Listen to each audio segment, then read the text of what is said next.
জাহান্নাম চিল্লাইয়া বলবে হাল মিন নাযীর। ও আল্লাহ, গুনাহগার গুলো কই? আপনি অনেক দিন ধরে আমাকে ক্ষুধার্ত রেখেছেন, আর ক্ষুধার জ্বালা সহ্য করা যায় না।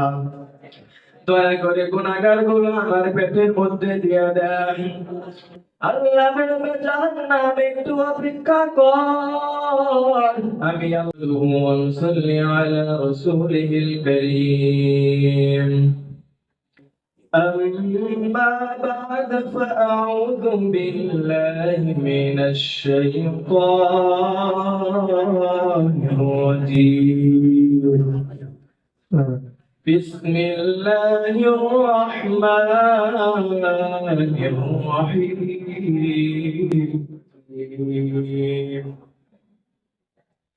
فمن يعمل مثقال ذرة خيرا يره، ومن يعمل مثقال ذرة شرا يره।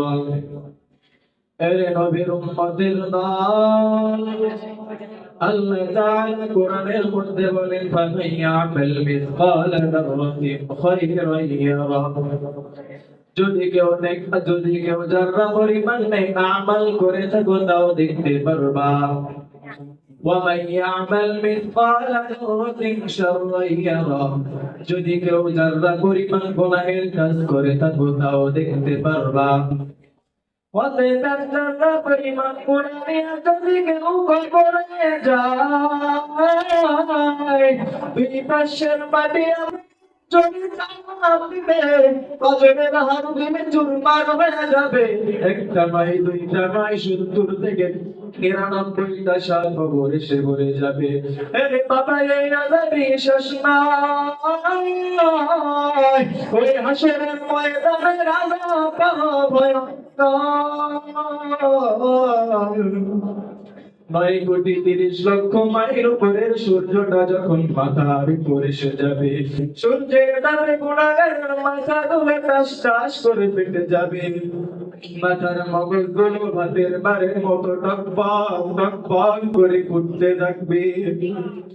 ওই দিকে জাহান্নামের ভয়ঙ্কর আওয়াজ, জাহান্নাম চিল্লাইয়া বলবে হাল মিন নাযীর। ও আল্লাহ, গুনাহগার গুলো কই? আপনি অনেক দিন ধরে আমাকে ক্ষুধার্ত রেখেছেন, আর ক্ষুধার জ্বালা সহ্য করা যায় না। দয়া করে গুনাহগার গুলো আমার পেটের মধ্যে দিয়ে দেন। আল্লাহ বলবে জাহান্নামে একটু অপেক্ষা কর, আমি আল্লাহ বিচারাই আদালত শেষ করিয়া রে।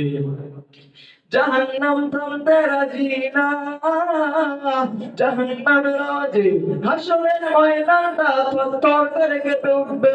আল্লাহ ফেরেশতাকে বলবে, ফেরেশতা জাহান্নামের গলায় শিকল লাগাইয়া পিছনের দিকে ধরে রাখো। 70,000 ফেরেশতা জাহান্নামকে শিকল লাগাইয়াও ধরে রাখতে পারবে না। মায়ার নবী সিজদায় পড়ে কান্না করে বলবে, মালিক, আমার একটা উম্মত যেন জাহান্নামে না যায়। আল্লাহ বলবে, নবী আপনি কাঁদবেন না, আমি দুনিয়াতে মারা বাবা করে আপনাকে কম কাঁদান কাঁদাই নাই। আমি আল্লাহ বেঈমানদের হাতে মার খাইয়াও আপনাকে কম কাঁদান কাঁদাই নাই। নবী আপনি একদম কাঁদবেন না, নবী আপনি মাথা উঠান। আল্লাহ পাক নবীকে সান্ত্বনার বাণী দিয়া কুদরতি হাতে একটু পানি নিয়ে জাহান্নামের গায়ে নিক্ষেপ করা মাত্রই জাহান্নাম দ্রুত পিছনে দৌড়াবে। ফেরেশতা জিজ্ঞেস করবে, আল্লাহ সেই জাহান্নামকে শিকল লাগাইয়াও ধরে রাখতে পারি না, সেই জাহান্নামকে একটু পানি দেওয়া মাত্রই দ্রুত পিছনে দৌড়ায়। আল্লাহ পানিটাকে জমজমের পানি নাকি আবে হায়াতের পানি, এই পানিকে হাউজে কাউসারের পানি নাকি দুনিয়ার কোন সমুদ্রের পানি? আল্লাহ বলবে, ফেরেশতা না, এই পানিটা জমজমের পানি না, হাউজে কাউসারের পানি না, দুনিয়ার কোন সমুদ্রের পানি না, বেহায়াতের পানিও না। এই পানি হলো আমার এতিম নবীর গরীব উম্মতের চোখের পানি। বান্দা দিনের বেলা কষ্ট করিয়া রাতের বেলা ঘুমাই নাই, তাহাজ্জুদের মুসল্লায় দাঁড়াইয়া চোখের পানি ফেলে ফেলে যাই নামাজ ভিজিয়ে ফেলেছে। আমি আল্লাহ ওই পানিগুলোকে নষ্ট করি নাই। আল্লাহ পাক আমাদের সবাইকে আমল করার তৌফিক দান করুক। আমিন। আসসালামু আলাইকুম ওয়া রাহমাতুল্লাহ।